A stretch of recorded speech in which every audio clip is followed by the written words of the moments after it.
up, fool? What's up, fool podcast? The only podcast with 500 and something episodes. Woo!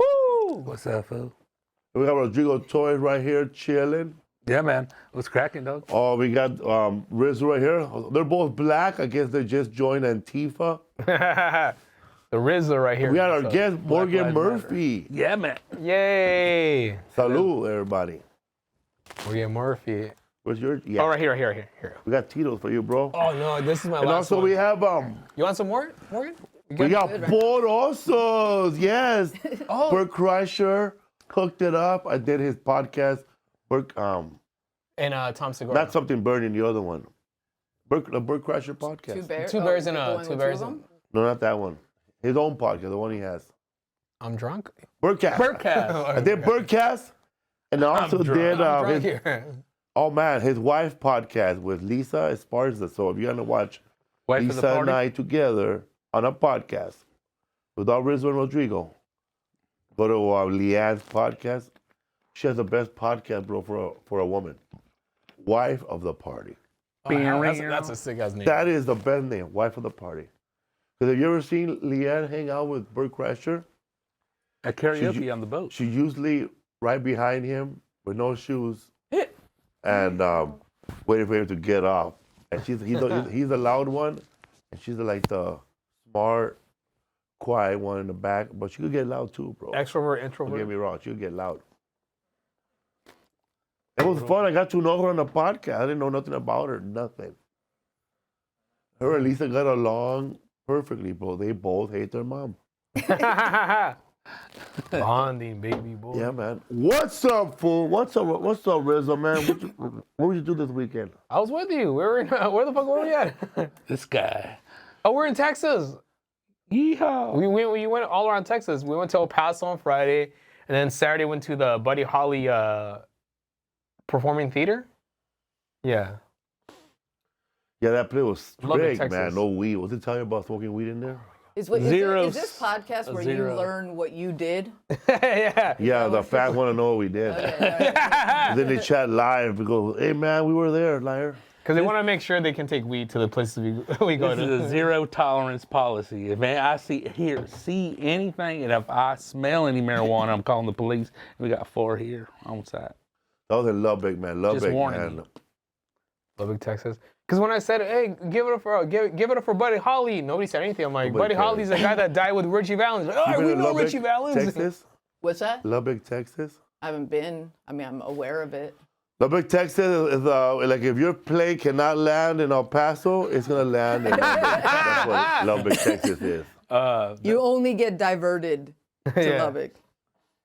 Patrick Mahomes is from there too, dude. Is it really? But it's Yeah. all field. It's all flat, dude. Lubbock is A flat. whole lot of football players come out of Texas because they have a lot of flat lands, though. A lot And of the football fields. field is flat. It's all, yeah. That's why not that many running backs come out of California, man. We got too many hills. No yardage, huh? No yardage, eh? We got too many mountains out here, dude. Yeah, Friday Night Lights, right? Most of Texas is flat. And you see like most of the football players who are running back, they come out of Texas. QBs. El Paso's pretty hilly a little bit, because they got Juarez next door. This guy. That's why girls have nice butts out there. And even the guys, dude, because like they have to walk the hill. Even the guy. El Paso probably the only place they does have mountains. They have a mountain that's shared with Mexico. It's like the Wile E. Coyote mountains they have out there, like the little. It's weird, dude. Gila monsters out there, huh? fool? That's where the rich area is. Yeah, that's like Yeah. the hills. What? That's probably the rich area in El Paso. The view is Mexico. Yeah, dude. So El Paso is like neighbors, like right next to Juarez, Mexico, and it's just Okay. like right there. I've never been to Juarez, but I lived like for 5 years. I rented a house in Bisbee, Arizona, where Stanhope lives, and that's like my front door was like 7 miles to Mexico, and it was the hills, so it's like Denver elevation up there. So it's not like really what people think of as Arizona. It's beautiful, snows a little bit. really, But yeah, your hillside is like our friend took me out shooting. I had never like shot anything, and somebody, but like the hills between Arizona and Mexico, like on the border, someone put a like a washing machine, and you just put shaving cream cans on there, go out shooting. I did that, so pretty like That was your first time shooting a gun? yeah. Was that your first time shooting a gun last year on my birthday? Yeah, that was the first time I ever shooting a gun. What were you shooting again? A 9mm? I don't know. I was scared. 25 You shot it, right? Yeah, I shot it. I shot it once and I dropped the gun. I was like, "Ugh." Yeah, I think the one that I liked was is it a 22? I might be getting all this wrong. I should be like, there should be a hat for when you don't know what you're talking about. Like for 22 is a podcasts, like, I caliber. don't know what I'm talking about. But the nice 22 little was like small ping, bullet. ping, ping. And then I tried a couple others and I was like, I don't even want to. I like the 22. 22s kill more people than bigger bullets. But you're shooting like this too the whole time. Cool. You went like this a couple times. I think you're supposed to shoot like that, dude. I can't shoot better sideways, bro, like this. You know, 'cause I'm used to being in a car. Get all tactical, huh? That was for my birthday, man. That's when I got that T-shirt. That's great. Peace and love and hollow points. I was gonna say, What's so like, up? cause you say you're from Arizona, right? No, you lived in Arizona. I just like part-timed it because I went to visit Stanhope. Me and Anthony Jeselnik went to visit Stanhope one year, like, I don't know, 10 years ago or whatever, for Super Bowl Sunday. And I just started really liking this town he lived in, Bisbee, and I just started going back and going back and going back. And then eventually I was like, oh, renting a place would be like cheaper than all the Airbnb money I'm spending. And I rented a place for like 5 years there, and it's great. I mean, it's like, I just started going for like a week. It's like a 10-hour drive. I started going for a weekend, like just to clear my head, you know? It's like a desert over there, right? Yeah, I mean, it's mountains, so it's like it's like 2.5 hours, like it's like 2 hours southeast of Tucson, right? So it's like 2 hours east of Nogales, like directly along, along the border. And then Coyote Pass right there. Yeah. it's like it's like a really special place. I mean, I don't know what else to say. It's a great town. A lot more like people I think moved there during the pandemic and stuff because those little small towns. But Doug's lived there forever. He's like he's the most famous person. He's in like the Bisbee. mayor, huh? Yeah. Oh, bro. Give it up on the mayor of Bisbee. It's great. 'Cause there's a town that I know. I'm not sure if it's like right there, but like above Arizona, it's called they call it a Molder City. Los Algodones, which is called Los Algodones, where everybody goes for dentistry work. Yeah, it's called Molder City, and it's probably the best city to go. Raymond, look it up. They think I'm stupid. No, I think he's just looking at you with like mad It's called Molder suspicion, City. Look, there it is. See? Yeah, you gotta put your. Molder City is in Los Algodones, Mexico. I'm not sure which part, but I thought TJ was the spot. Dude. No, this place is by the way way, better. Is that the dentist? Yeah, that's a Yes, the guy with the hat. Is that the- I got you. El Dentista, dude. Yeah, the guy with the mascot. The mascot guy. That's creepy. That's nightmares. You guys just passed by it, right?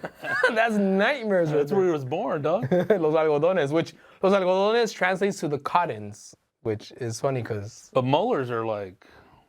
but they call it Molder City. Okay. That's like the American translation, but That's Mexico or United States? Mexico. It's like on the border of Arizona, and I had a homegirl that went out there with her girlfriend, because it's cheap, and they went out there, and it's like cheaper than Tijuana. Apparently, it's like better.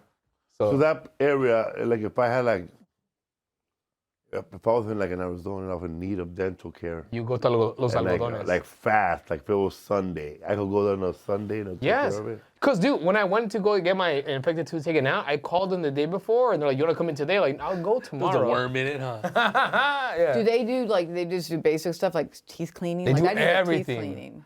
Everything. The teeth cleaning? How about like? They do bone graft. They do everything, How about polish? Yes, they do everything. They give me a tooth clean. They took my tooth out. They give me Does tequila. the dentist have a door? Or is it open like in the It's a desert? saloon door, bro. You kick in the door. And like, I don't know why I keep imagining this place, bro. Like, it's clean, bro. It's modern. He looks at you. He sees a YouTube video before he you does the go in work. there and dude. goes, I'm looking for a dentista. Anybody could be a dentist in Mexico. No, dude. you can't, bro. Anybody could be a dentist. They in have their Mexico. I degrees, just want to go bro. to a dentist, where like the dentist wear like a soccer t-shirt, bro.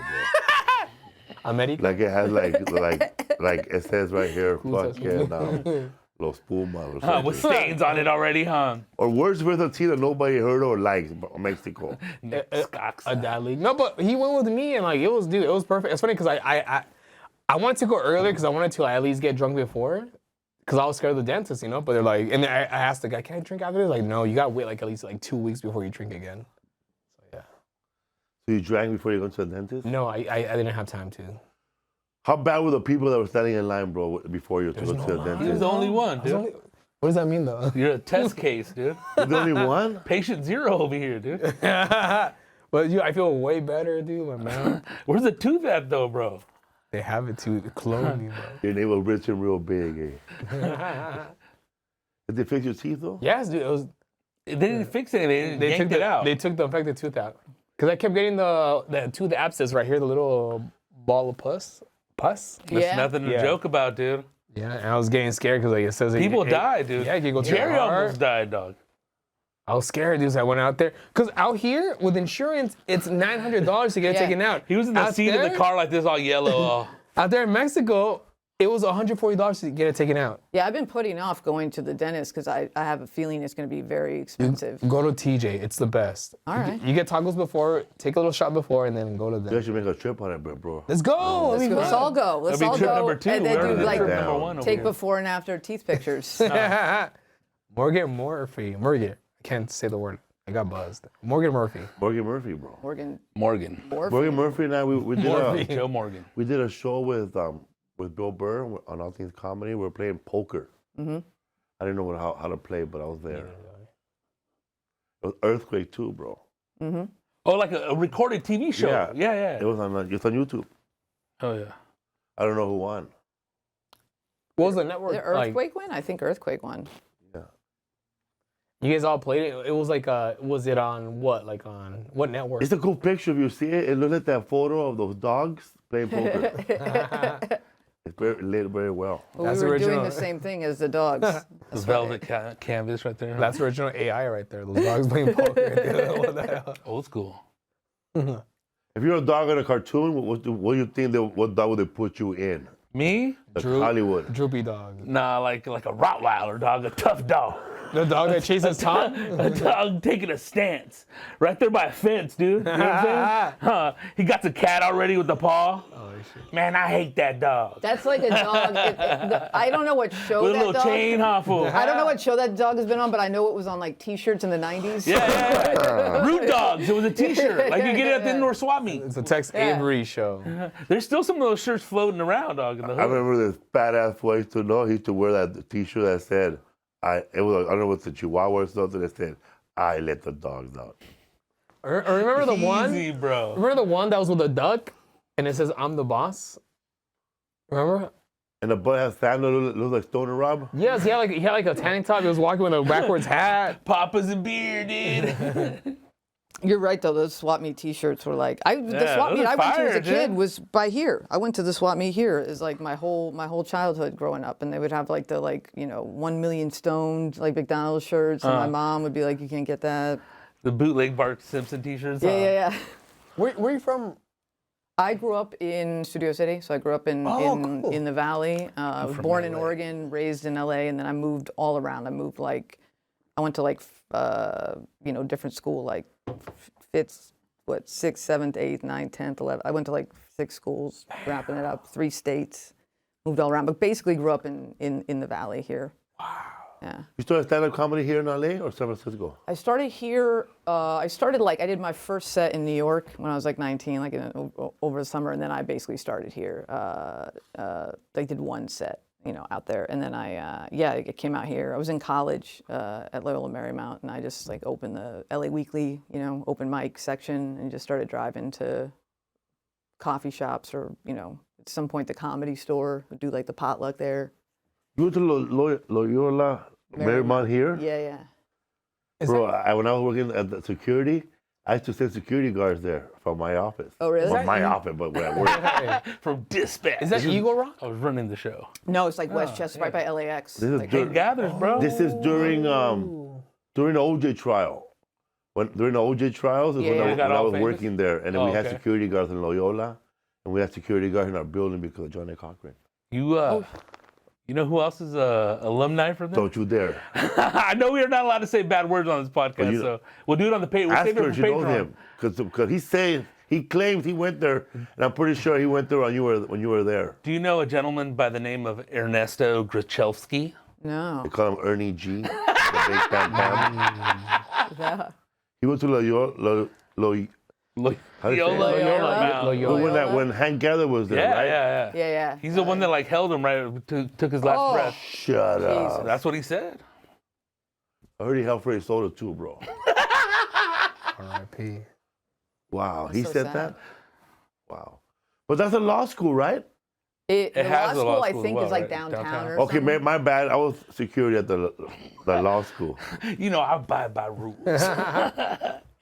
No, this is like, I a mean, good it's a school. good school, but I went to the best school I could kind of get into, and then was doing stand-up pretty much the whole time. So it was a little bit like, you know, it was like I would always come back to school, but I was driving around, you know, doing, you know, the open mics and the potlucks and stuff. That's a Catholic school, college, right? Jesuit school, but right? it's a Jesuit school. I'm Jewish. But Shalom. thank you. My dad is Catholic, and you know, it was just honestly like I kind of couldn't believe I got in. It was just the best school I could get into. So I did it. But it's a great school. I just wasn't.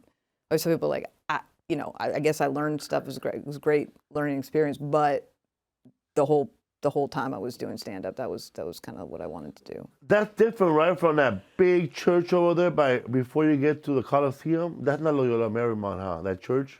No, that one with the big that's old. like a regular Catholic that's school. That's Like a Gothic little. that's like my church, huh? USC. That's Mary College, huh?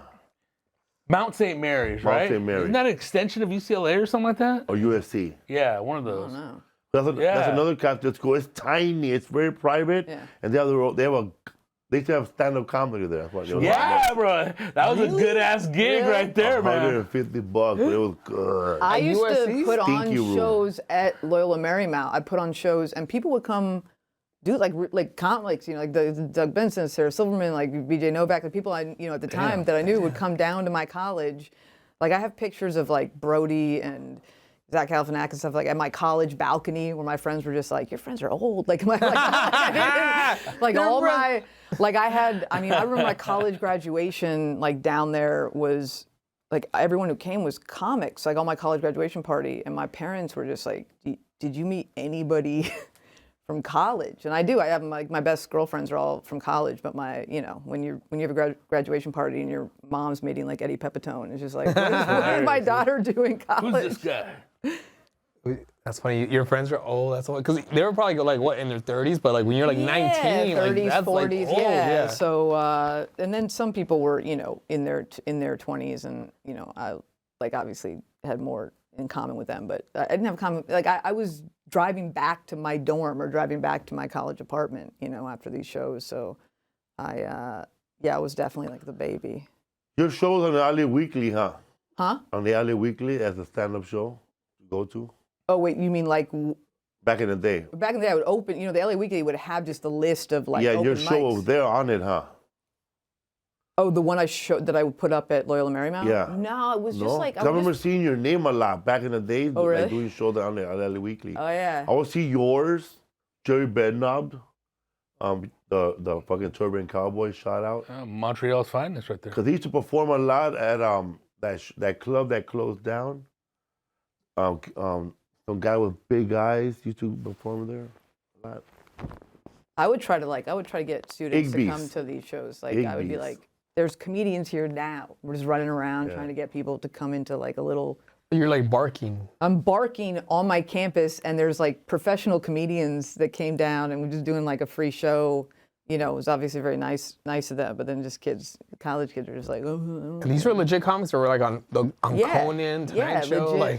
Legit comedians. Yeah, it was fun. That's crazy. I remember like I think you're like one of the first ones to get a Netflix comedy special, right?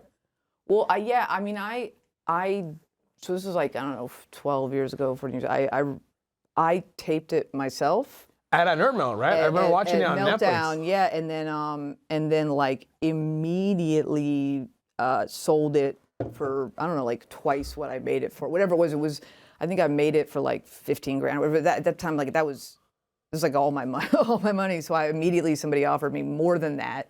So I just sold it right to them, and then I had nothing. I mean, then it got on Netflix, and Netflix acquired it or whatever, and so that was all great and a surprise. But I just kind of wanted to do it with a small group. Like Bobcat Goldthwait was helping me, and I just wanted to do it in a small room, small group, not pretend that I could sell out, you know, some big theater and have people like filling it, and then make what I wanted, which was really small and kind of like, you know, very no bells and whistles. It was like and very then- DIY kind, like yeah, it was very like punk rock kind of style. Brody yeah. announced me coming up, and Just a then comedian and a camera.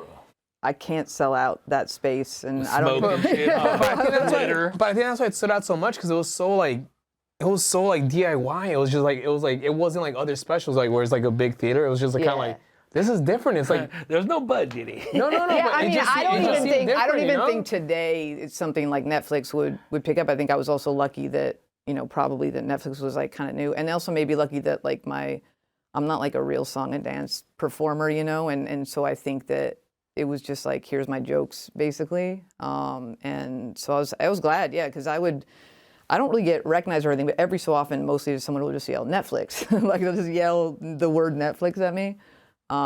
So obviously some people saw it on there, but I don't even know where it is anymore. It's always someone's like, oh, it's on like Xbox or whatever. I don't even know where it is. Roku.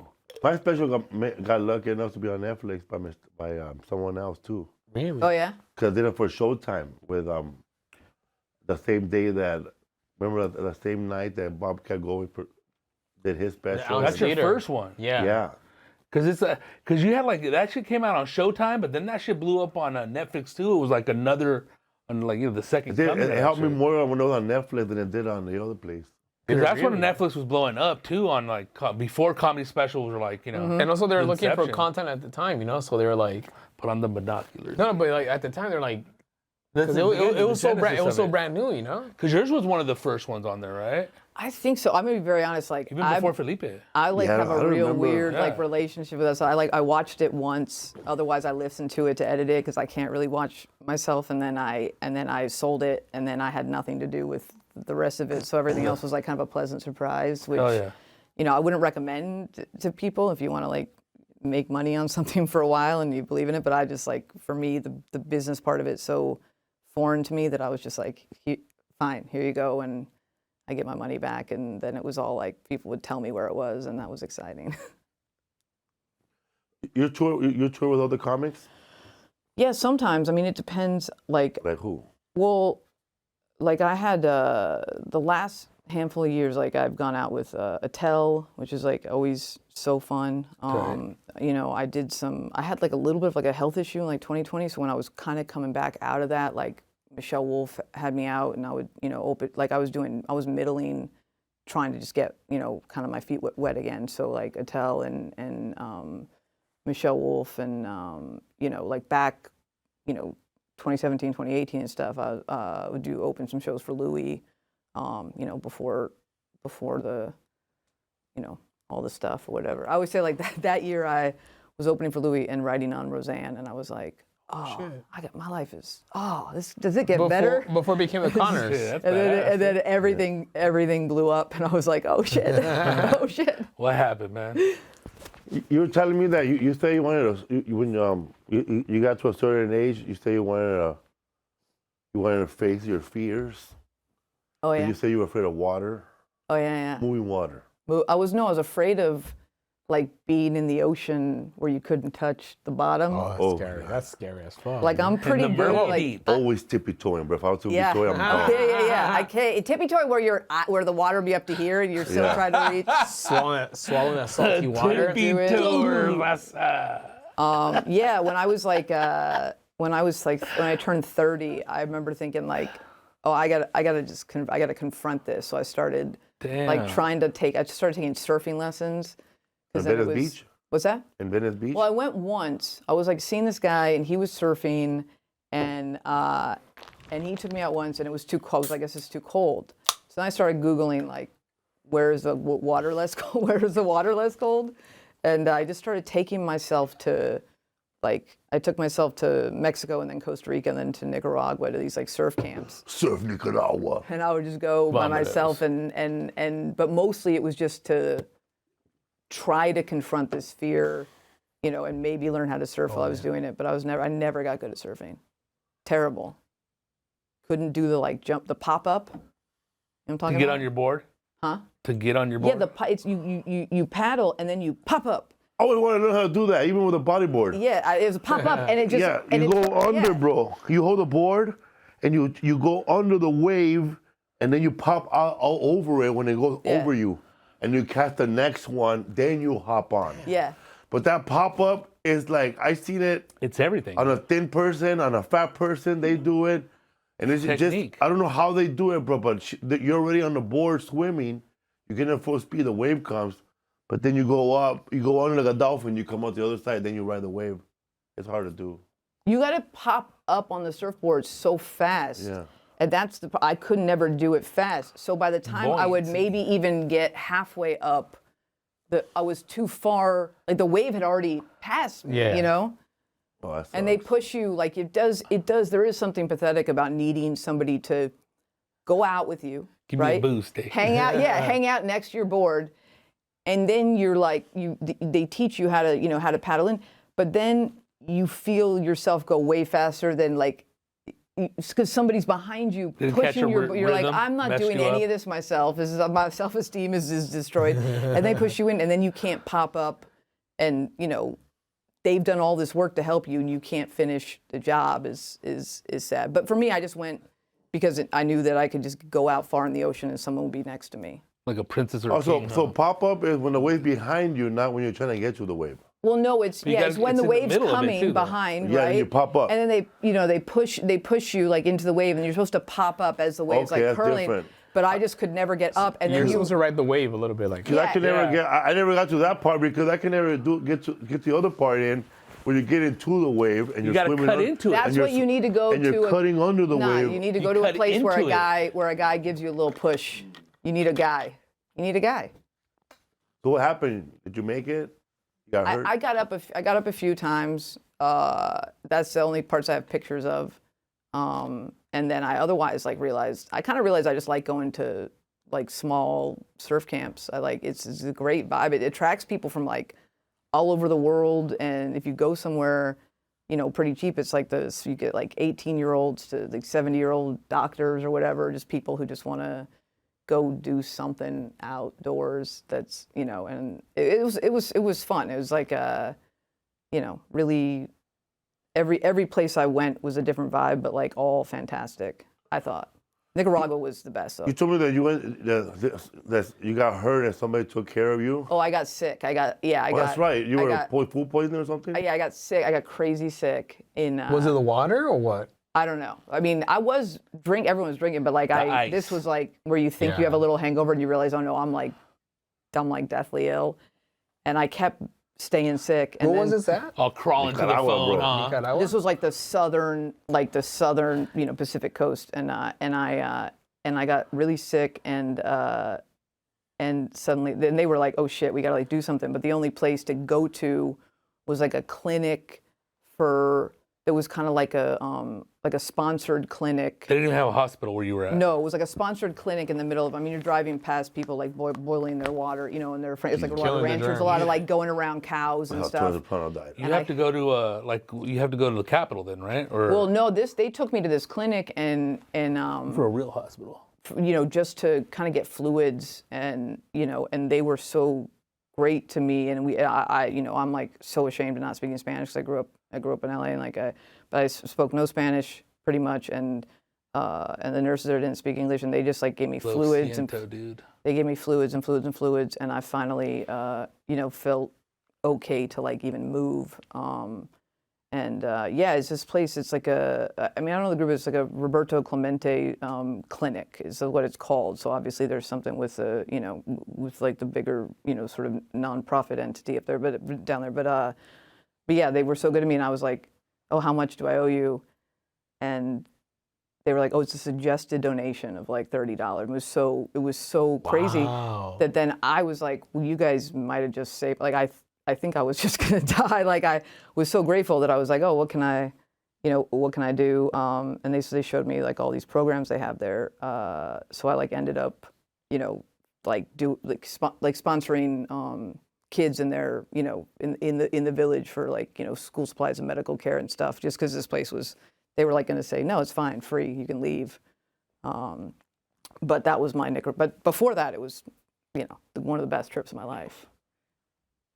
Damn, that's so cool. It was crazy. So you adopted how many kids there? Well, it's weird because this has been 12 years and I still do it every month because there's this part of me that's just like, oh, I'm like, I don't know. It also was like hard to go 10 years and be like, I'm gonna stop now. Like that feels like, I don't know. I can't bring myself to stop. It's not like I'm like the best person around. I'm just like can't. But yeah, they send you letters and pictures and stuff. But one time. They sent me a letter and they told me like one of the kids that I was sponsoring got kicked out of school, got like kicked out of the program.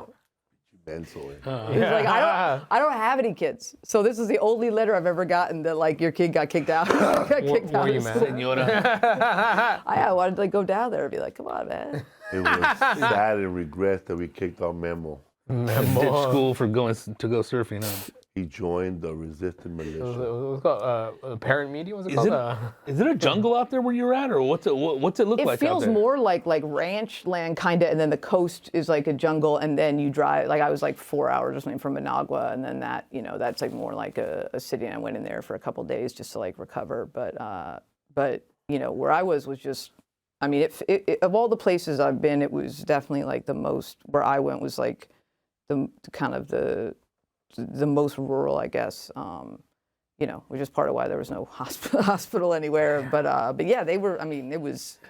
Clínica Médica. You get bit by a mosquito there, you die. You're bro. done, dude. Those big old mosquitoes out there, Ryan. First time I heard about Nicaragua was Manuel Noriega, right? We're like, who got him? Reagan? He's from Panama. Who's from Nicaragua, dude? That's a guy named. Theo Von. His name was. dad, he was yeah. part of the revolution during El Salvador, but this guy was named Delgado, and he was part of the Panama was Noriega, huh? Sandinistas. He was part of the Sandinistas, and they were fighting the freedom fighters. See those little countries. The Sandinistas were they were good, but then they were good when they were fighting the other government. But then the Sandinistas said, "Nah, man, we don't want to trade with you guys." Then they had to make up another government, freedom fighters. And the whole thing with like banana republics and stuff, right? Yeah. The store. The store. Yeah. Installed All those little government. countries like confuse me, like in Central America, because Honduras, Nicaragua, Guatemala, Salvador. El Salvador, Belize. But Belize. That's the top, right next is to not even- Mexico, right? Belize Honduras, is right? Another one? Honduras, yeah, Honduras, yeah. but Belize isn't even considered Latin America because they don't even speak Spanish. They speak what do they speak? Come on, man. It's like the And What there's, do they speak? I What? think there's Belizean. or like French. I think They it's speak French, yeah. it's a French colony, Cool. and there's also French Guyana, which is owned by by India, which it's like Indians that live in that little part of They Latin speak America, French. like South America, which is crazy.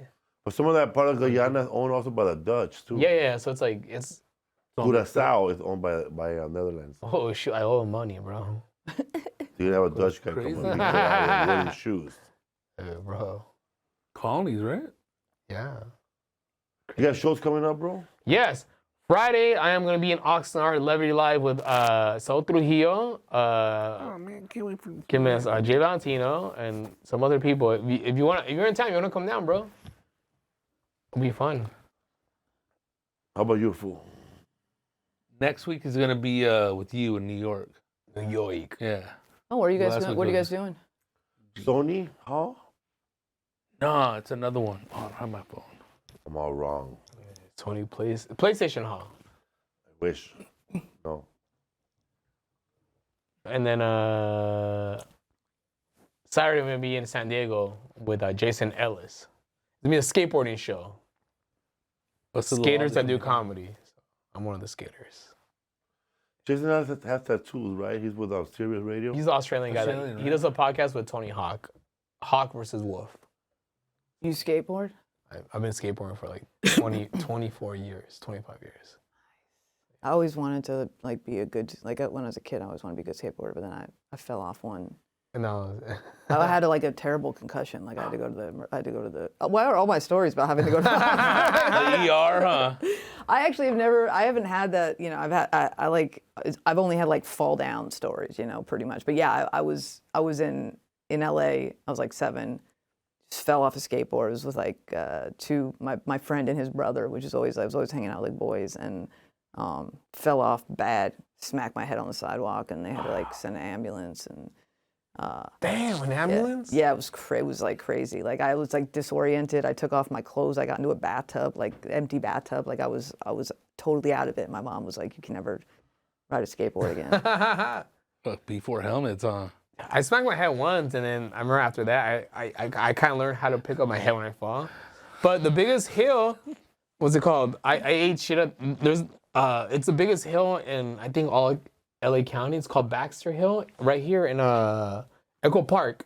It's the biggest hill, and so buses. Can't see the top. So buses. That's where they jumped that Tesla. Yeah, where the Tesla did the crazy jump. So buses, they always where he get got stuck because school buses are always so long. So like they kind of like teeter-totter.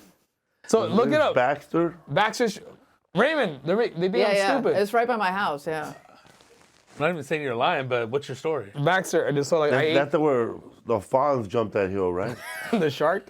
Yeah. But I ate shit going, like not even going from the top, in the middle. I went in the middle and so like you get the speed wobbles. So the guy that said he got hit by So lightning. it's the biggest, so it was built back in the day when like people didn't know fucking, what's it called? How to do the whole. Grading? Right there? Yeah, so Baxter Hill, that's where the Tesla jumped and It's Luigi right there.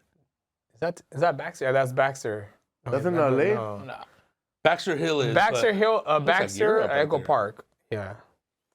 So I wanted to try to learn how to skateboard during the pandemic, and then I was like, oh, I must be so old because every time I tell people that I want to try, they're like, don't do that. Like sidewalk like surfing not or one what? person encouraged me to. I said, what if I just go to like a flat parking lot or something, and I'm now like at an age where I'm like, what if I hire a coach and like Longboard it, like an old dude. yeah. I want to do that. You know, That's Baxter right there. That's Baxter in Echo There you Park. go. It's the biggest hill. that's the hill that goes all the way down to Yes, dude. It's in Echo to Park. Temple. No, I I'm think sorry, to I think it does, bro. Glendale Avenue I think it does. So by Taco Bell. So I've driven that fucking hill. Like cars, you need to have enough gas in your car to be able, if you're parking up, because the gas goes to the back of your tank. So if you don't have enough gas, your car will stall. That's what fuel injection was for. No. Show it again. Baxter, you can look it up. I think there's a Wikipedia It's about it. mad, dude. I used to go up that road a lot, dude, doing pest control. Do they have Me and like Hussein got jacked right do they there. have dog. like skateboarding school for like older people? Yeah. Yeah, Corpus Christi, this guy. So what's it called? God, I was a dude. skate coach for the longest You're still yeah? on, in dude. LA County. Once and always. This guy's a poser, dude. Whoa, that's Baxter, huh? So no, let me see. I can take you there, bro. We go. I think I have a picture of Baxter in the 1940s, bro. Right here, So like school buses used to get stuck up there. It was in the movie License to Drive with Corey Corey Feldman. Haim and, remember when Corey they? Haim. you? That's not. Nah. Me. I don't wear a helmet. I'm not. That's where the mom puts ketchup on her mashed potatoes. She's pregnant. She was hot, bro. So that's Baxter Hill. So Up. So, dude, Yeah, dude. it was in the movie License to Drive. Remember like when with James Avery, rest in peace, Uncle Phil, when they're trying and they get stuck right there. Would you do that though? Go down that hill? No, Have you done dude. it? I told you a long time ago when I was a kid. I remember I went down a hill. I got the speed wobbles. I slid for like 20 feet and like I lost all this skin right here. How do you get rid of those speed wobbles? That's what scares me the most. You got to tighten your skateboard trunks. Oh, so you got, let someone do it first and you try it. Yeah, yeah. But I was thinking if I had a tattoo, I would have lost a tattoo for sure. Tattoo at 12 years old. The Riz. Yeah, the Rizzler. Look for Vintage Baxter Street. What's up, Food Podcast, man? I don't know what you guys doing this weekend, but my special is out. It came out February 11th. Go check it out. It's on the top 10 right now on Netflix. With your help, it could be top 9.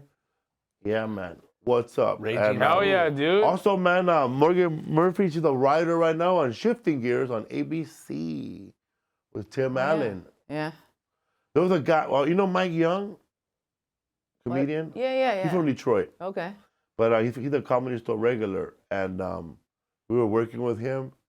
And he seems to know everybody from Detroit, he says, huh?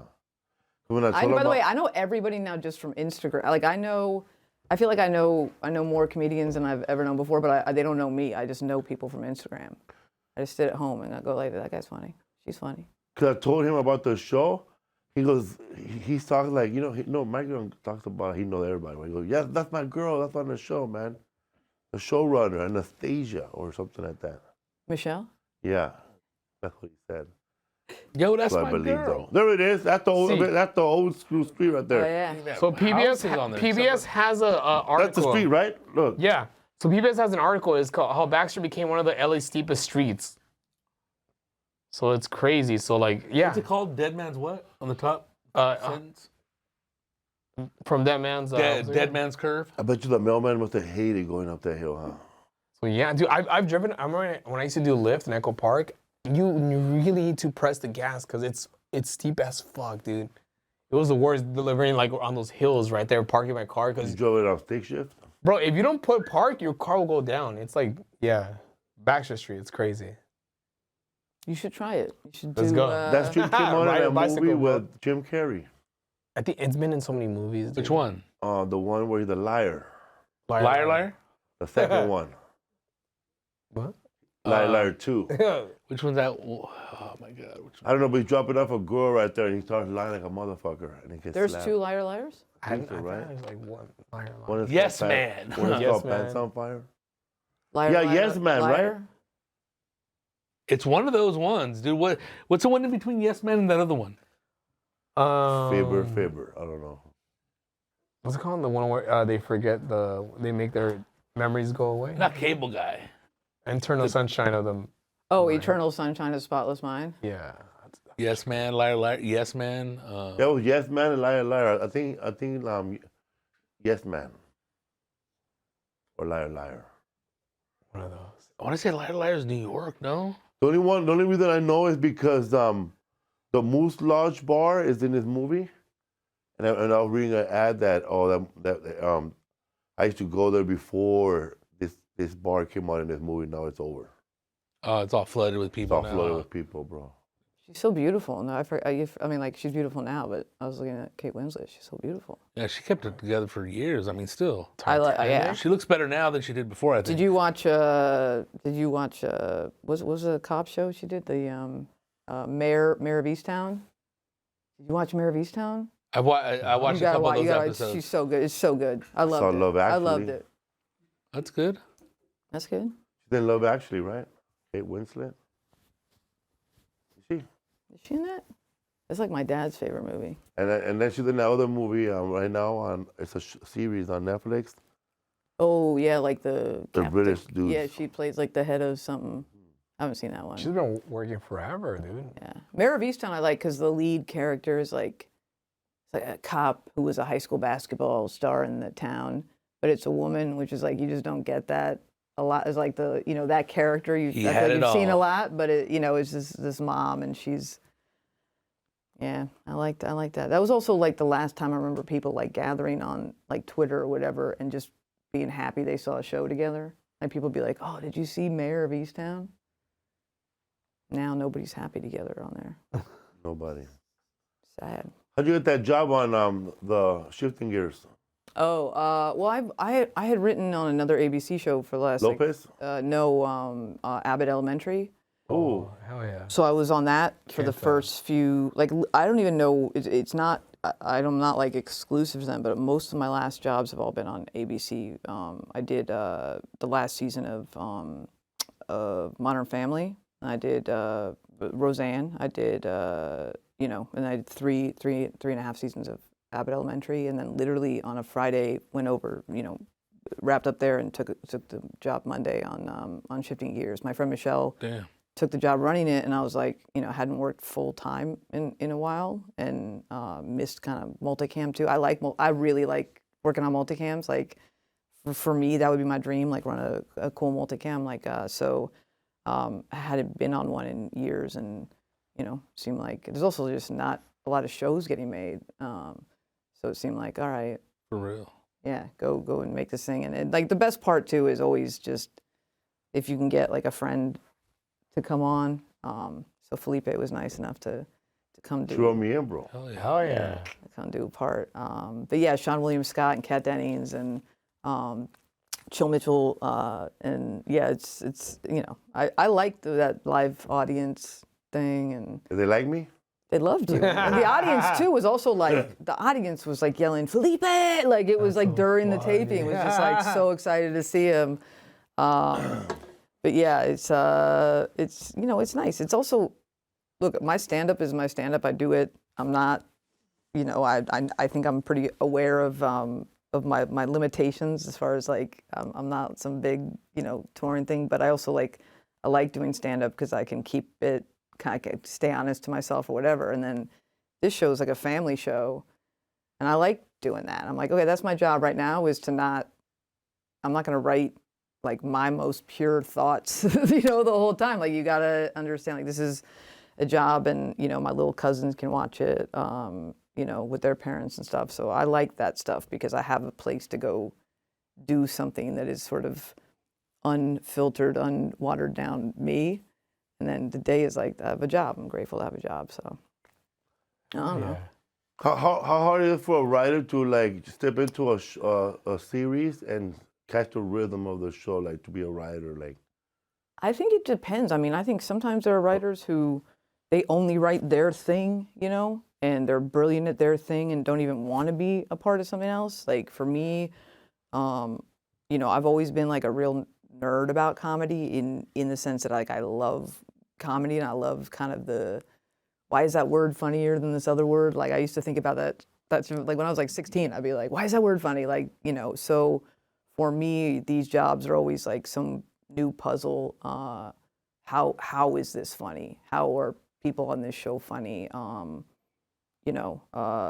love just tiny details and references and ways to differentiate, kind of what's the first joke anyone would think of, and then go like 10 past that, and then try to think of that as fast as you would think of the first joke. Like I like all that stuff. And there's definitely stuff I've worked on where I have friends who would be like, why, that's not you, why would you work on that? And I'm like, I like it. I like the challenge of, even if it's something that's just like a family show, I'm like, okay, well, how do I make this as funny as, or help do that? Because if you're not in charge, you don't get to decide the last thing that anybody sees. But, it's I explain, it's like my brain gets to do what it likes to do for most of my job, and no, even if it's a show that gets canceled in a year or is on 4 years, or it was already big when I got there, whatever it is, like I like that I get to think about what I want to be thinking about during the day, which is like how to make this better and funnier. And I don't think of it as like, I don't know, I'm handed something. I'm an employee ultimately, right, at these jobs, and then the things I write on my own that's where I can be a lot more judgmental of myself and a lot more kind of precious about stuff, and be like, I don't want to do that, but oftentimes that means like, oh, well, no one's going to make your thing because your thing is so weird. And it's like, all right, well, I did that for myself, and at least I can still, have a roof over my head because I'm doing my job for somebody else, So, like, for a show like Modern Family, which was on for like so long, when you say you did like the last season? Yeah, I came on the last season because. Did you feel like everything that was already done before, so it was kind of hard to come out like? Because I feel like the characters after a while, characters kind of become like cartoonish after a while, but like. Yeah, I mean, that show, to me, I took that job, like, I was excited to take that job almost entirely because I just respected the show so much. So I thought. It's fun. It's yeah, really I thought, good, like, I wanted to be exposed to whatever that writing process was. And I felt like, oh, I don't think that I'm going to come in and help this show that's been great be better, but like, what a great opportunity to go in as a writer and kind of witness how this is done. Like, I had never gone into a show that was already on the air before that. So to do that on a show that was like, brilliant. And then there were so many writers there who had been there 10 years. So everybody was like top of their game. And everyone had there's two showrunners, like they had different styles of running rooms. So it was kind of like, 15 years into writing. So it was like going back to school sort of in some way. But there was I was never under the, I never assumed I was going to go in and like improve that product, Do you think if it wasn't for COVID, the show could have gone longer? or? No, they had planned to wrap it up. It was like literally wrapped it up. I think our wrap party was like February 2020 or something, like January or February 2020. It was lined right up with COVID. And then I remember going into some other little movie punch-up job for a couple days, and the last day I was there, everyone was like, "Oh, we all got to go home." And that was the last time I saw an Office for over a year. You watch that show? I started watching it like 2 years ago with Stephanie. We just fucking watched like I think like 10 seasons in like 3 weeks. It was crazy. Like it was. But here on like, this podcast, all you do is talk about Cobra Kai. but it was good because I mean, Tulsa King. but You watch Tulsa King? I love it. I love it I too. love hating it. I don't know why. You love hating it, It really? just teases me and never goes nowhere, bro. I haven't even watched the love second watching it. season, but I I'm love gonna the see season one. I'm on season 1 too. With the fused neck taking over the whole town. Hey, Luke. Hey, you got Fly it. along, Yeah. We got a bro. new Like- driver right here. And to think that you come here and you don't give me a taste. Yeah, there's something wrong with the algorithm. I When he also said love that, allegory, like, I was out. Yeah, I also love that, Dante. like, you really got to buy into, like, in prison, Really? they don't know about cell phones, they don't know about marijuana, they don't, like, Yeah, how do you not know about he weed? comes out and everything is, I'm sorry, but he's so enjoyable to watch. Yeah, because sometimes the stuff that he doesn't know, that's Yeah. not there. Yeah. It's like, you would have known this. If Yeah. you're in prison. Yeah. They know about Uber already. Yeah. Yeah. No, it's like- the best. Like, you got to buy into. Not this guy, not You this got person. you got to This buy into inmate. the reality of what it is. And then he that goes, you're- It's- well, back in my day, dude, you're only locked up for 30 years. Yeah. It's not like you were like, you got locked up in 1950 and now there's cars now. Suspended disbelief there. Yeah. Yo. There's that one hitman, bro, that can't fly. So we're gonna wait 6 days for this guy to die. Like, did He's you not gonna get, take like- a train. He's gonna Did you walk not there. get family to visit him and tell him like what's going on? Because like, yeah, I mean they have Never got TV, one bro. visit. Like they know what's going on, dude. Like, Or his daughter, bro, like, Send a pigeon. and the way he just jumps in on everything, kind of. Nobody called the cops on this guy. he used to This love guy, Hit him he's with a slick, pipe. bro. Yo. He started it all. I like when he hooks up with a girl and she's like, "You're fucking 70." Oh, but she ran, bro. Like, what That the was my fuck? favorite scene. Like, I thought like you were like a hard 50. Phil said, a hard 50. A hard That 5. was weird how How can you get it up, bro? he was 70, bro. Yeah. He looks good for 70, bro. You Right. can't- But that lady was like grossed out right afterwards. Yeah, because she, I know, she. So they're singing the Come on, Kingpin man. at the She ain't beginning, gonna tell that guy 70 for a 50-year-old with that dried up skin. The Like, texture bro, of an a person alligator, when he's huh? on top of her, all his skin was moving, bro. You could tell, like, his skin was moving, bro. Like, moving. They tried to grab him, bro. 'Cause I remember I had this cool teacher, Miss Flanoy, and she was 65 or whatever. And I used to hang out with her after school because Whoa, what? she didn't want to beat my ass or something outside. So I would wait for her. Like, I was like the last kid, bro. Elementary school, 2nd grade. I was the last kid to leave that school, bro. Me and Miss Flanoy or Miss Reynolds, 2 black teachers, they love me. I love them too.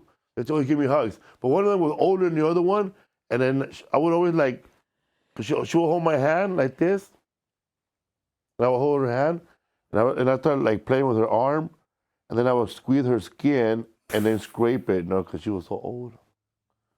Yeah, It was like dry or what? yeah. So I don't know what my point now, but This teacher, this TA, I love- she you It know, felt- that was was the like- whole. They should old like Stallone because he was all Yeah, old. so His skin all yeah. so flopping around. Stallone is not even like that old, bro. So I'm pretty sure his skin is the same way. I mean, he's like, what, Worse. 76, Like a 78, scale, like unless I don't know how, but he has a lot of money though. Yeah. And he didn't know that marijuana had been like decriminalized Oh, and yeah, all. he don't know from He prison. doesn't know nothing. He's still calling it reefer, cocksucker. But you mean to tell me nobody's taxing you on this? Who's smoking grass? Bro, they beat their asses, bro. The bikers. Because they Oh yeah, start where in the the group bar. gets back. Balloons. Yeah. Hey, Oh, the balloon, yeah, the bar, yeah. Hey, I like his limo driver, bro. He's badass, dude. hey, let me get some of that wacky tobacco. No, then they start burying the guy. This is the first body that just to begin it. Alive, Rocco, alive. You don't watch Tulsa King? I watched, dude, I couldn't take it. Like after 2 episodes, bro, I was like, fuck you, bro, dude. fuck this old man, dog. No, fuck With the you, eye all dude. glued like he got slapped up in the elevator, dog. Get out of here, bro. It's not as bad as The Irishman, man. Wait, which one's that? Oh, Robert De bro. Niro. The whole movie was great. Okay, the high no, heels? don't give it. Every time they Oh, were the sitting, movie? yeah, every time they were sitting down. How about You when, like he was wearing, Tulsa King more than the how about when he was wearing heels? But The Yeah, the high Irishman heels, was yeah. good. Was good when they were sitting down. They were talking. But once it came to the physical parts, Robert De Niro should have said, "Man, can you actually get a guy who's actually 25 to do my walking? Because I look like I have bone spurs. You know what I mean? He's walking. He's like limping, bro. They should have got out a body double that's 25 Yeah. to walk for him, bro, when he was He 25. was walking like he was like But they got the 70. same 75-old man walking on the 25-year-old, bro. Who's that old geezer? It's You like can see it- his diaper, bro. It's just sad. It's Have like you in Saw watched this Landman? Have you watched Landman? This guy loves all those shows, bro. He I wants to have, own land. He only owns a fucking 1 square feet. right there. That's it. That fuck He has a little cow right there ready. Moo. I just like Billy Bob Thornton. I don't know if I'm into the show, but I'll watch him and I'll watch him do anything. He Fargo. did that. Did you ever watch Goliath? Yes. No. Season That's 1. what I love that show.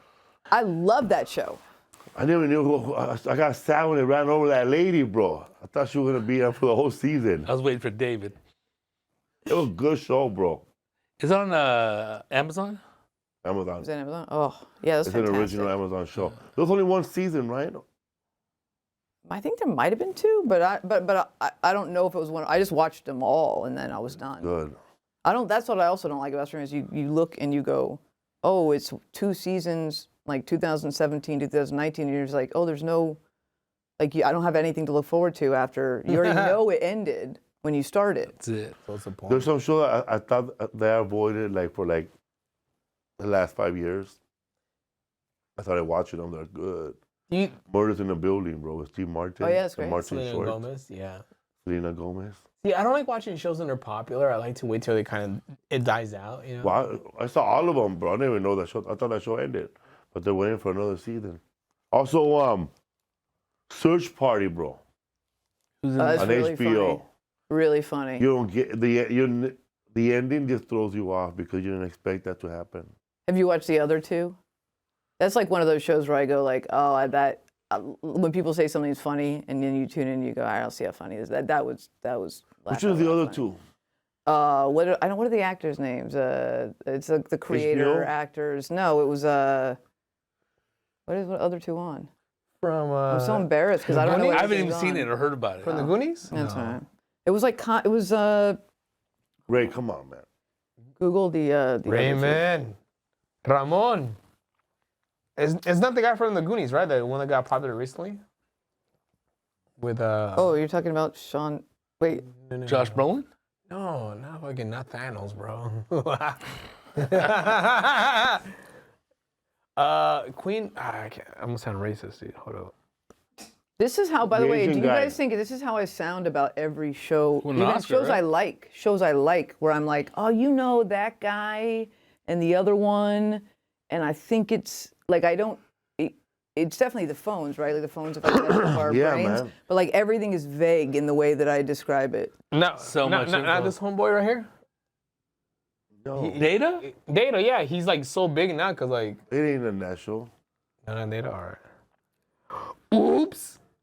Ramon. What are you gonna say about Landman that you liked? Oh, well, I just started it, but because I love Billy Bob Thornton, but I do think he's one of the only people that I could probably watch do this and not be annoyed and just be very tickled. But he has a lot of dialogue he says to himself out loud. Yeah. He does a lot of that, like looking in the mirror and, saying stuff to himself. Self-reflection. Yeah. Like Ferris Bueller. Yeah. Ferris Bueller talks in the mirror a lot, right? He looks good, too. That's my. He looks better I now, think huh? he's. Yeah, I Yes. think he looks fantastic. I saw him in Fargo. He was great. That show, season 2, right? Or no, season 1. play like two characters almost. You got to watch Goliath. That might be. I don't know why everybody's favorite show is Goliath. I watched a couple of those loved it so episodes. much. It didn't hit me. Oh, it hit me. I'm not gonna lie to you guys. I saw the whole season. Yeah, you liked it? You really liked it? Fuck it, I'll watch it again. Yeah. It just didn't get me, but Landman got me. Oh, interesting, because Landman's not as. But I hear more men into Landman. Like a lot of men are just like. You like the other show too I think with they Kevin like Costner? men. Yeah, but the last season sucked. Yellowstone? I don't watch them. My aunt and uncle. It's like Yellowstone's like their Star Wars. They're just like they can't can't even. It was great to the last season though, but I mean I don't know what happened. I heard like Kevin Costner left because he's getting a divorce and he didn't want to give his lady so much money, all types of weird stuff. And then he had that movie Horizon, which was supposed to have 2 parts, but only had 1 part because I guess part 1 bombed. So yeah. You gotta watch American Primeval or Primal. On Oh what, yeah, fool? I started watching that. You were It's a talking war about the it. Mormons, Yeah. bro. On what? It's like what's his name? What service, fool? At Netflix. That one dude from Sons of Anarchy. He plays Brigham Young, bro. It's Peter Berg. so Peter the Berg did the Inception of show. Oh, yeah. And oddly enough, you know what? Lucas Neff he's in it. Wait, where is Lucas? Look up. He plays. Dude, he Peter plays Berg's badass, man. The show, the Shifting Gears that you were on. He's on this next episode playing Kat Dennings' her husband. Okay. One season's That out guy. now? How many But episodes? He's the guy with the mustache on American Primeval. He's great. And I wrote that show. Him on the left there. That was a show called Downward Dog that I wrote on. That he's really good in that. Yeah. I'll watch that shit for sure, dude. But American Primeval is like dark. It's directed so well. Yeah. Bro, they show these Mormons, bro, dressed up like natives and with bags, and then they attack a regular American settlers, bro, to kick them out of Utah.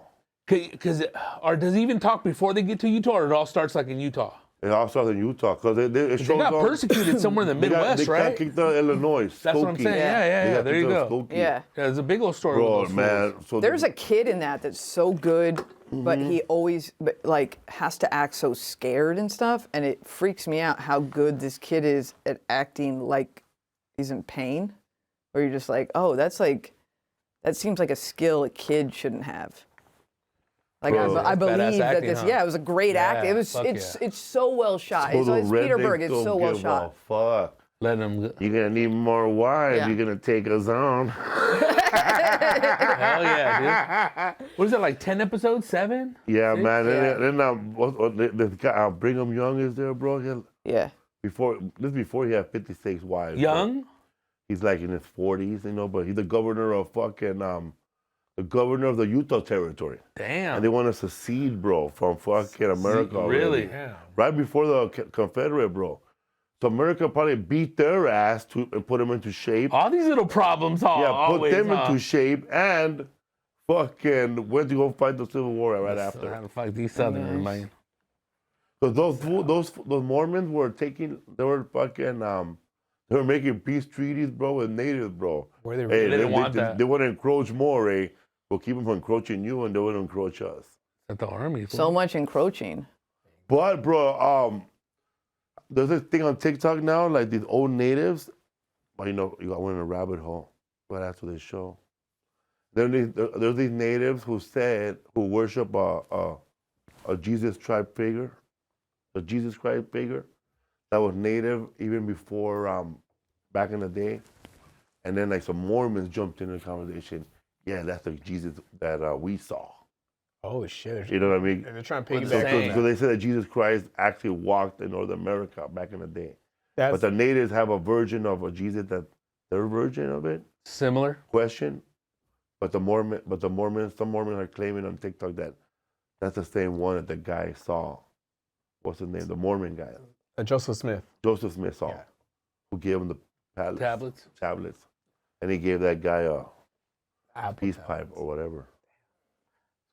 Started smoking History blood. on What's Up Food Podcast. What's up? Yeah, my ex. How long's that show been out for? It Is it just came new? out. This is a 2025 show. Dude, I want to see that shit then, What's it dude. called? That shit looks tight. Bro, dog. American It Primeval? is hardcore, bro. I never seen that. Yeah. I've never seen a scalping like that, bro. Really? It's really, it's like it's so Raw? it's so well shot. Like it's intense.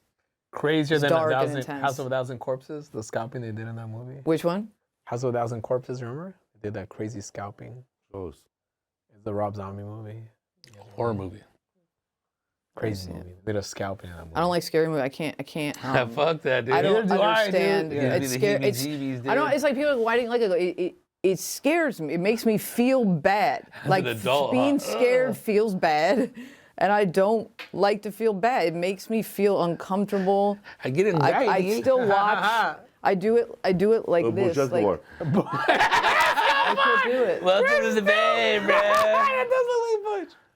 Bro, I dressed up like that one time, bro, when I was working at Mountain Mine. Nah, bro. Yeah, I don't like scary movies, dude. They're- Butch right there, bro. I get nightmares.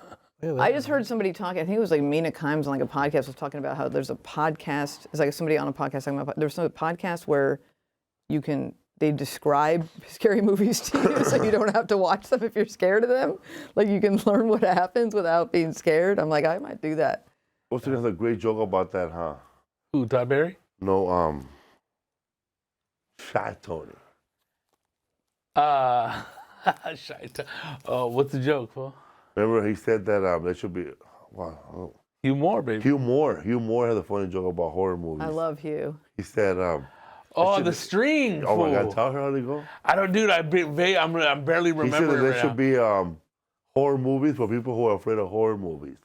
Like, sometimes you'll be in a horror I movie think it's for like. and a lamp falls, but later on, after the lamp falls, they show you the string so you won't get scared. His brother go.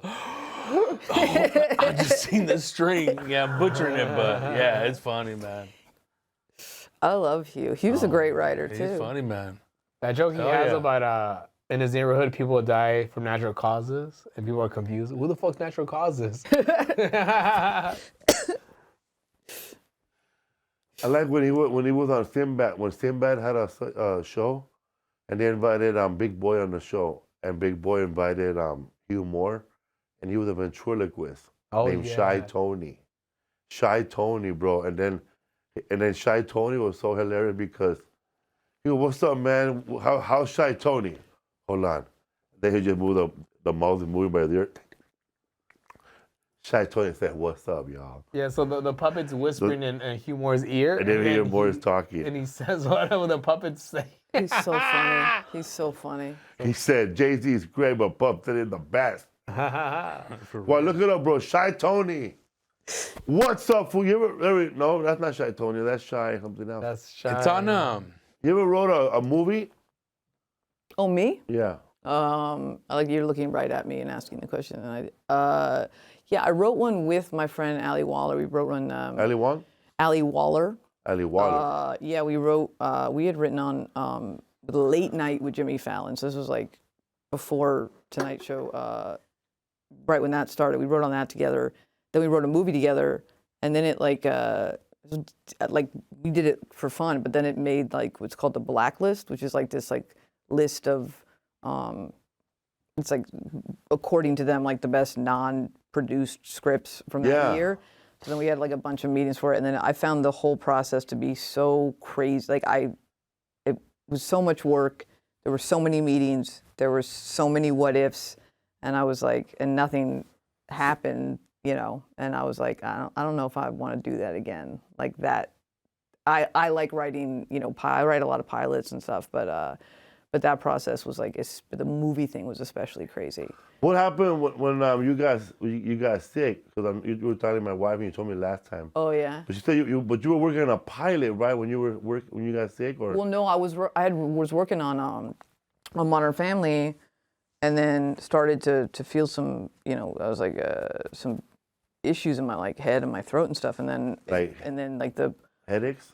Like this is like gonna sound crazy, but it started to feel like the worst sore throat you ever had, but it would come on and go away, and then it got worse and worse to where it felt like someone was just like putting like a sword through my through my throat and through my tongue, and it turned out I had this like crazy this neurological condition, and I was like, it was weird because it overlapped with the pandemic. So when the pandemic started, I had basically, it was right after Modern Family, and I basically realized like I probably will never work again. And I was at all these doctors and then spent a lot of the pandemic just like mentally processing that and getting all these treatments. And then they realized they could do brain surgery and fix me. So I started the pandemic with like, oh shit, everything's over. Pandemic starts, which didn't bother me as much as my own thing. And then October 2020, I had brain surgery and they like kind of gave me my life back. But it was strangely, I say it was not that it's a good time for any of this to happen, but because everybody kind of disappeared, it was a little bit of a blessing that I could deal with this away from everything and away from people bothering me about it, because everyone had disappeared. Everyone was like all scared dealing with their own thing. Yeah. Or... So I told like 5 people and had the craziest year of my life, but it was all indoors and and then wrapped up that year and went down to San Diego for brain surgery, and they like fixed me basically. I'm like deaf in one ear and have a bunch of weird stuff, but it's all nuisance kind of stuff. It's not, none of it is debilitating. So it's wild. It's when I talk about it is surreal that I'm talking about myself. Like I think I kind of, for whatever survival purposes, removed myself from myself for a bit. But yeah, it was crazy. Like I went again, like I had only ever had like food poisoning or like broken toe or something, but I had never experienced that level of sort of medical, for me it was a catastrophe. It was insane. It's hardcore. It was crazy. It was crazy. But then it also, I feel like it really does, everything you hear about people saying like, oh, it could all go away tomorrow, you realize that's true. At the same time, I don't know, the older I get, I think I sound like less articulate and almost less intelligent, because everything that I focus on is like, oh, we should just be nice to each other. Isn't it great when people just wave to each other? Like everything got so simple, because I thought I'd never make money again. I thought I'd never work again. So everything got reduced to like what matters or doesn't. So now I think I sound, I sound like I just got back from like an ayahuasca trip, like all the time. I'm just like, it doesn't matter. Found myself, dude. Yeah, I love going, getting my coffee and talking to, my coffee person and hanging out at the liquor store by my house. Like for 15 years at the same place, say hello, sit around. Like I go back to my house and I go, oh, what a beautiful morning. Like I have these really simple interactions, but now I'm like, they mean everything. I don't know. You like shopping online, right? Yeah. You told me that we were playing poker. Oh, I told you I like to shop online. Yeah, but I forgot what Probably baseball cards. I forgot what place you go to shop. eBay. eBay. Yeah. Yeah. I collect baseball cards, so I like to look. Have you seen that baseball card documentary? I don't think so. There've been a few. It was about a documentary about a guy who collected baseball cards his whole life. He's our age, by the way. And his father is a boomer. And his father had the most popular baseball card store in their neighborhood. They had 2 of them, and they used to collect baseball cards all the time. And the Jose Canseco, the Frank Thomas. The Frank Thomas, it has, it's backwards. That one was worth $5,000 when I was a kid. Yeah, and no, I'm sorry, that's too much money. $1,200. But the Michael Jordan Fleer, 1982, I still know that card was worth $4,500. It's probably worth $7,000 now. But it turned into a story of him searching for his dad and going to meet up with him, right? There's something about closure, right? Yeah, and then the dad was a scam artist. Those cards, a lot of the cards he had ain't worth nothing anymore. And that's that era is like with Upper Deck. They exposed that whole Upper Deck, like it's like a Ponzi scheme. You have good ones though. I have some good ones. I mean, it's a very like new. It's like the whole hobby is like very interesting. It got really crazy since like when the pandemic. Again, I was home dealing with my own stuff, and like the pandemic, it exploded again. So a lot more people got into it. There's a lot more ways to buy cards and like buy them online and stuff. But then with that, got a lot more of the kind of hustle culture and like market manipulation and all these things. So if you don't, I really like it. I like the whole hobby. I have a really tight group of friends in it, but I keep pretty low profile because there's a lot of noise, a lot of people capitalizing or losing money, gaining money, a lot of sort of gambling elements to it, and like all that's fun to me. But it's just a little thing I like to do for fun. So I keep it tight, and I have like few good friends that literally I'm such a dork. Like middle of the day, someone will send me a picture and be like, I picked up this, and I'll send them back a picture of what I picked up, and I couldn't tell you why it makes me happy, but it has my whole life. So I have a lot of like women's basketball cards. Oh, they're good ones. So those are rare because I didn't know those existed. Women's basketball cards? Yeah. Well, yeah, I have good ones this year because of Caitlin Clark. The prices of the product, like to open it, just went up like tenfold. Damn. So it's there have been cards for like the WNBA since the WNBA started. The first year they came in cans. How long has the WNBA been around? 96, 97 was the year that it started. So like, but the first year that the cards came out, Pinnacle put them in these cans. So you literally have to have a can opener to open, and then there's a pack inside the cans. But in 2020, like on a higher end product came out, and that product, like kind of this year is like Caitlin Clark. When I tell you, like, I've never seen anything like it. You buy a box for like $100, $120, and now because of her, it's like $1,000. God damn. For the cards? For a box to even try, even open. But yeah, her cards are like multiple. She has multiple six-figure cards already, and nobody had done that in. That's crazy. Yeah, it's crazy.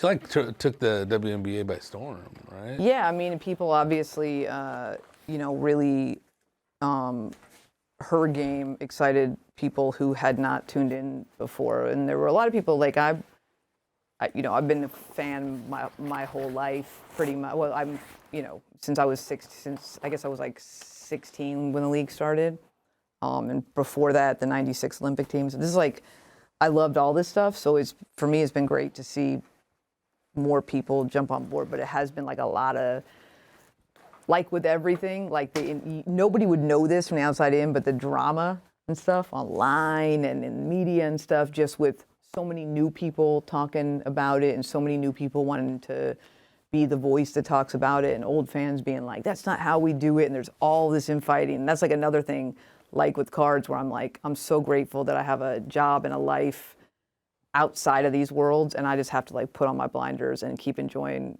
the thing I like, because with the growth, it got crazy. Like people are, and the social media, people are just mean. People are like mean and nasty, and I don't know if they're doing it on purpose. And so I just try to like, I don't know, keep liking my stuff I like, because everyone's making it hard. When did Shaq come to the scene? 1999? 96? No, Yeah. 97? Yeah. With Because Kazam came out Orlando, right? 95, 96. Don't you dare read that movie. He hates it.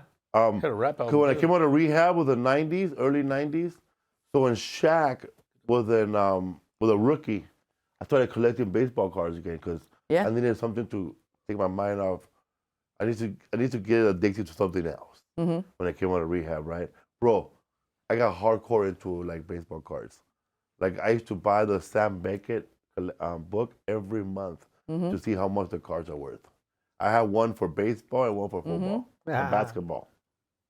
And I never watched a game of basketball. Do you remember the year that Jordan was on the baseball, on the Beckett in his baseball uniform? Yeah, man. I think I have that one somewhere. I have the one with Bo Jackson on Was that it. mid-90s? Because I remember Space Jam, he was playing baseball in the movie. That was a good one because sucks, dude. there's a one where it's Michael Jordan. He's sitting in a dugout, and that's one card. And there's another one where he's batting, and then one where he's fielding, and that's it. That they only played for 2 years, and for the Barons, I think, for their minor league Minor team. League, AAA.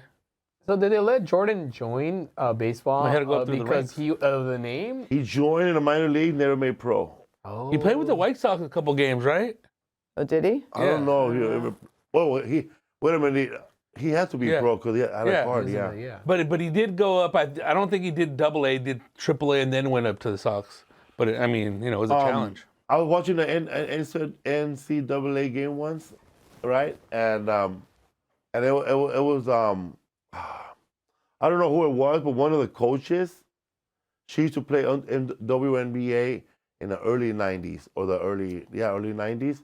And there was a woman there, and she was rooting for her. There was a woman there that was rooting for that coach because back in the day when she was playing in the NWA, that Native American lady was the first Native American to play professional basketball player. And I looked it up, bro. And she was no joke either. She's just older now, man. She's retired. But they asked her, who are you? Who are you? He goes, my name is blah, blah, blah, blah. And I used to play in the WNBA back in the day. And then they showed her a photo and they showed her passing. What up? What's up? That's fool? crazy, dude. Cheryl Miller ever played WNBA, or is she just coaching? No, she didn't play. She coached in the WNBA, yeah, but she was like right before that It all was like, began? yeah, that's kind of, those are like the hypotheticals or like how good, who's the best of all time. And, I'm one of the elements of the whole game that I'm really obsessed with just as a human is like the idea of the missed opportunities of when things happen for certain people and when you miss those. And even now, like where people can make all this money, even in like men's sports and stuff, like that 5 years ago, nobody was making that money. 10 years ago, nobody, like how do people look at NIL and stuff now? But then like Cheryl Miller, yeah, she missed that. Cheryl Miller was more popular than her brother at one time as far as sports. Yeah. She was playing for USC, right? Yeah. College. But you and I, we grew up on the other basketball player. Remember that girl Lobo? Lobo, who's that? She played she was badass in college, and then she played pro. She's a friend of mine.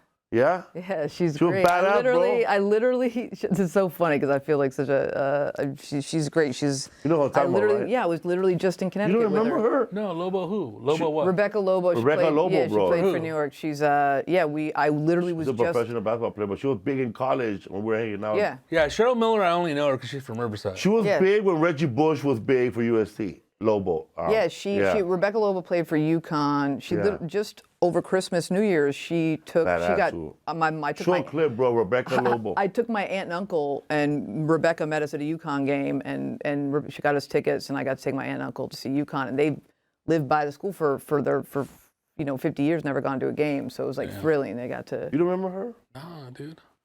She used to kick ass, bro, back in the day. I'm gonna see her Saturday in Austin. She's retired, right? Yeah, but she does comments. She does play-by-play, so she does NCAA stuff. So I'm going to a game in. Show a video of her Caitlin, kicking huh? ass. Yeah. Rebecca Lobo. She's cool as shit, man. I visited her in her hometown last year, and she drove me around a bit. But in high school, this is like the kind of stuff where you forget that people did this. Her summer job in high school was she worked on a tobacco farm. Damn. In Connecticut, yeah, Massachusetts. Like, yeah, she worked on that was her job, and like, she's like, yeah, we got paid by like how much we bundled up. But yeah, Commission. yeah, it's crazy. Like that was her high school job. It's crazy because people think about tobacco farms only being in the South or in Florida. But him and I, when we did a show in New England area, Massachusetts, there was a guy that his father owned a tobacco farm. He brought cigars for us. Nicaragua, I think his name, or Vic. Yeah. I still follow him on. We're Instagram. Logan, right? Yeah, but it's Connecticut where they were getting their leaf from. Yeah, Connecticut. That's right. That's true. Yeah, she's Crazy. Cuban. Her Jamestown. family's yeah. That's some Pocahontas shit, because Pocahontas, she helped out with the tobacco stuff. You look up the history. She ended up marrying into like a tobacco John Smith. farmer. Yeah, they own like a tobacco company. Yeah, she's cool. She played she was on the Olympic team in '96, and then played when the league started, and then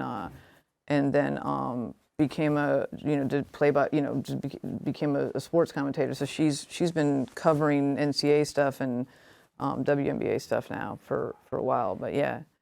Also, there used to be this woman, bro, when I used to watch women's softball. She was blonde, very attractive, and bro, she was like the fastest pitcher. Jenny Finch. Jenny Finch, bro, she struck out professional baseball player with that softball one time, and I saw the whole video, bro. She was throwing like 90 underhand and making a ball go. People throw sinkers. Yeah. She was throwing balls that were going high, like they'll go straight, but then they go high. She was striking motherfucker out. Show a video of her striking out the Mark McGuire and yeah, man. She's another one that if they were like let women play sports, she could have played regular baseball. Did you ever see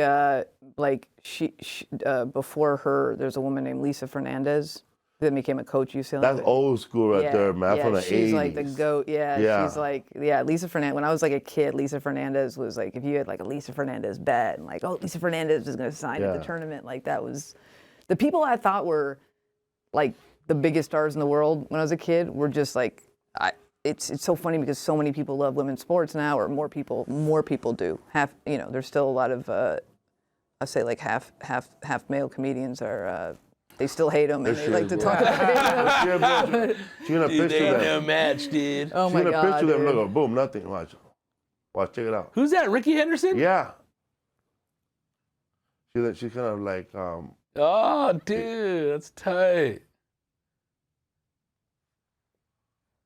Home run. She gave it to him, bro. That's like. But that other video was goddamn. She was fucking tossing fast. Beast, bro. Yeah, that's like that's what I think is so funny. It's like all these people were my heroes as a kid. But when you're a kid, I was so glad. I'm kind of glad there wasn't social media because I didn't know that anyone I liked wasn't the biggest star in the world. You're just like, oh, Dawn Staley must be the biggest star in the world. I think she's the coolest. Who you're into? And there's nobody to tell you that's not true. There's nobody in the comment section being like, nobody likes that. Like Mary Lou Retton. Mary Lou Retton, that's your hero. That's like when you would look in the mirror as a little kid, you'd be like, one day I'm gonna be short enough to do a backflip. She had a strong back, huh? She was like the biggest thing in my high school. There was a poster in my She gym. was on Wheaties, right? And on cover Time and shit, right? People. So like back, she married a goofy ass tall dude, bro. They didn't wait. So back then you weren't really making money unless you had like endorsements like Wheaties or stuff like Gatorade. You had to be a star. Yeah, you had to be like the star. Yeah, you had to be the man, the woman. Remember when I was a kid, like the biggest soccer player when I was a kid was Kobe Jones? Remember that? Whoa. Who's that, bro? Like a guy Landon like Donovan. Oh yeah, I remember that. not cool, right? That's the one sport that I would say hockey too. Those are the two sports that Yeah, hockey, I know nothing, dude. I go pretty deep with almost every sport. Gretzky.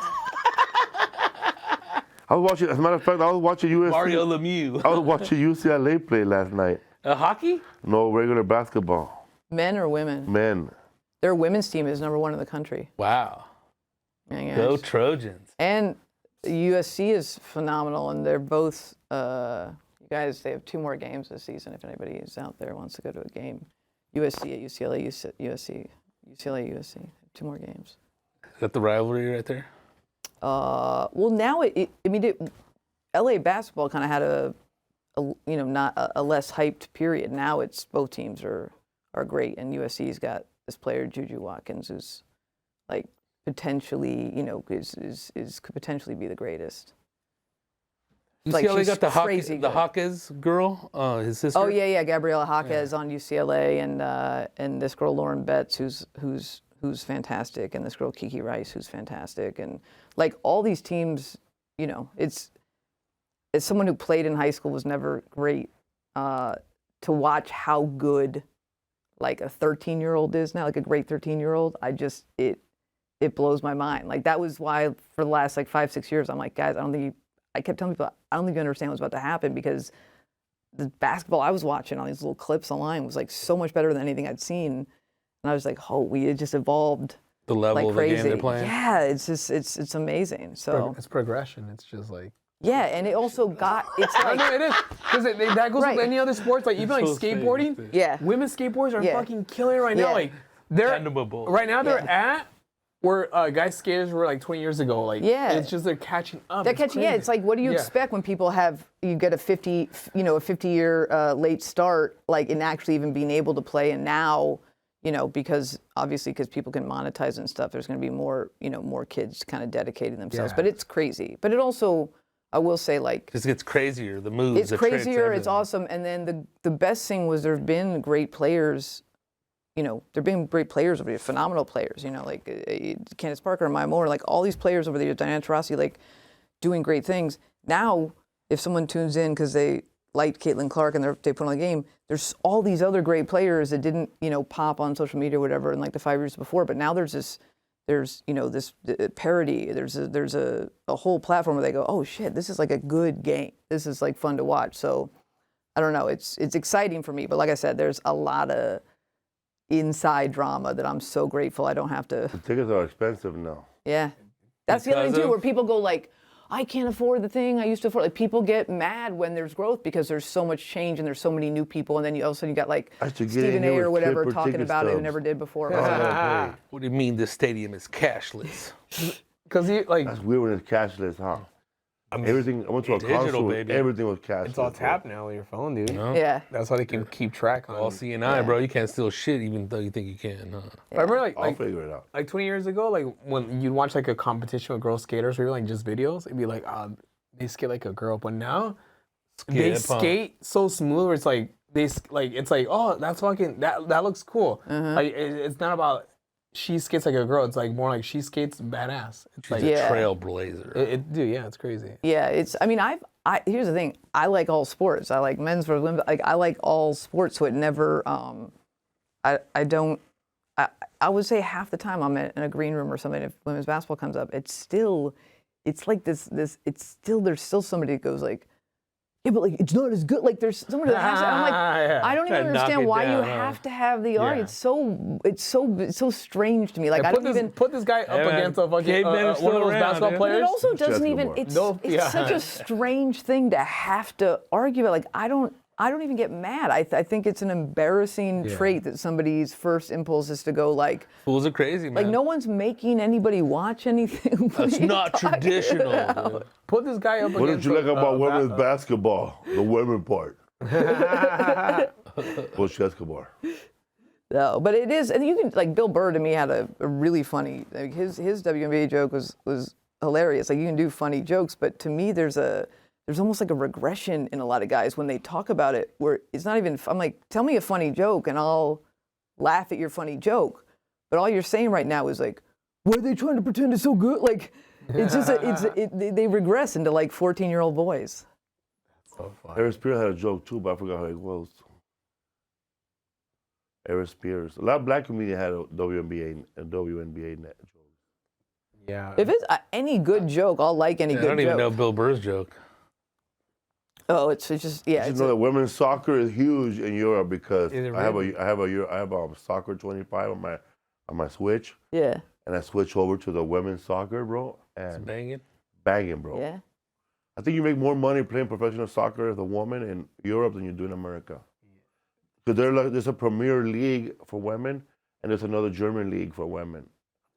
Global as fuck. Yeah, there was just a big player. I'm very much a casual when it comes to soccer, but this girl, Naomi Girma, I think is her name. Is it Girma? I hope I didn't get it wrong. If I got it wrong, I apologize. But she just went to play in Europe. But yeah, a lot of my friends are just fixated on that. That's like one world that I can't, I'm completely admit that I know almost nothing. Just enough to watch and enjoy. Shout out to Crystal Palace Eagles. They won 2-0 against United Manchester. South London and We that. should, by the way, we should go to Sunday. a USC game. I'm down, man. It's so fun. It's so fun. I used to work at USC, bro. Never saw a game. I just saw ice Really? cream, and every sports that was there. I was just selling ice cream. I never got to see a basketball game, or a football game, or a soccer game, Working. or any event. You should look I up was just selling ice cream. look up Juju Watkins. That's Juju who, Watkins. Yeah, she's great. She's great. I mean, there's a lot of great college players right now, but she's since high school she's been killing it right now. Yeah, she's killing it. She's on USC. Yeah. How tall is she? She's 6 sophomore. I think she's like 6'1" or something. Oh, 6'2". But see, any of these girl basketball players, they'll take anybody out that plays fucking all the time, like in the fucking break your ankles like trying in the to compete basketball with courts, her, like in dude. fucking North Hollywood, bro. You know, like where we go play. Like these girls will take any of those fucking fools out. You know, like they're good. And these guys, they think they talk shit about girls, but no, they'll fucking. Yeah, and also like there's high schools around here, like what is it, Sierra Vista? I always want to say Sierra Madre, but Sierra Vista, like schools around here where now they're just becoming notable powerhouses for like churning out the greatest, recruiting, I guess, but also like churning out the greatest like women's players, and then it's like schools also with a lot of like NBA dads and stuff. So it's always like people, there'll always be like celebrities at these high school games, and it's wild. It's totally different. Crazy time. You have a podcast? Yes. We have what's it called? Los Podcasts del Norte podcast. There's a new episode of It's Not Ready, Bros. All right, bros. I'm on a lot of podcasts, man, but they'll be announcing them. I just did Taylor Tomlinson or Taylor Tomlinson. Yeah. Oh, I love Taylor. What? Taylor Williamson. Oh, I like Taylor Williamson. Oh, Like Yeah, both of I them. did his podcast. Taylor, yeah, He's the been on homeboy. here. Yeah. He's wearing a beard now. He looks like one of the Wilson It brothers. was a little And chihuahua, I right? did also What's Cooking with Shapo Lacey. Chappelle Lacey, yeah. What? Cooking in the comment. We saw a bunch of videos and we just commented on them. Oh, yeah. Hell yeah, It dude. was fast show. I did Birdcast, of course. I'm doing Joe Rogan Experience and your mom's. I don't know about your mom's house, and I'm gonna be on that show with Sherry Shepherd. I don't know what show that is. Her show, her daytime show. Her daytime show. I like Sherry. Hell yeah. She's funny. I was gonna say, remember that one of the jokes that stood out for me from you like a long time ago? Did you do Lopez tonight? What? Or I think I did. I do it. Stand I up? think you did, yeah. I might have done it. Yeah, I remember, yeah, because you guys all did Lopez Yes. tonight back in the day. I might have done it. I more and more. I don't remember anything I did. And Danny Brown show. Hell yeah. Jay Moore. He's back with Jay Moore stories. Hell yeah. Because I remember, I think I saw you on Lopez tonight back in the day, and you did one of the jokes I liked a lot was you, like somehow about having a stalker ex-boyfriend, like when they don't have a car. Oh yeah, it was about dating a guy who didn't have a car.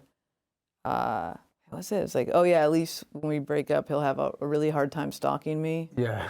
I'm not gonna be like, hey Kevin, I saw the bus pass by my house like 9 times. I wrote that joke when I was like 19. That was like one of my earliest. That's funny. That is so funny. I did do that. Yeah, that's You did so, Lopez tonight. Yeah, I know. I definitely did it. Yeah. Eric Andre did it. Yeah. Yeah. Ooh, I saw this the one bus. Neo did it. Neo, bro. Neo did it. That was about like a real guy too. I was See that joke? Oh my god, that was so funny because yeah. She also worked with Lopez, bro, on a previous show. Like, Oh yeah, I they were wrote a trying to get pilot together. that he was the lead in, and St. George or no, it was a show about. I told you like I did travel a lot, and it was a show about. I would always end up when I travel like going to a bar to watch sports, and so I wanted to write a show about an expat bar in Mexico.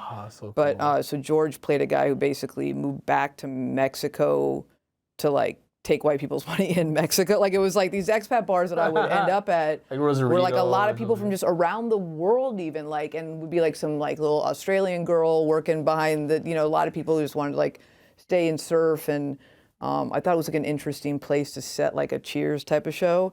So he played the lead in that, and he was great. And actually, like Mahoney. yeah, Jesus Trejo was he didn't end up getting the part, but I kept pushing for him to play George's son, and then he it was his first like audition, and he ended up like going to testing for the producer, and he got so far, and I was so proud. I was like so happy for him. But yeah, it was really fun. Al Madrigal was in it. And obviously now is in George's, very Lopez long-running versus show. Lopez. Yeah, so, That's but a yeah, good idea George was for a great. show. It was so it was really fun. It was really like, I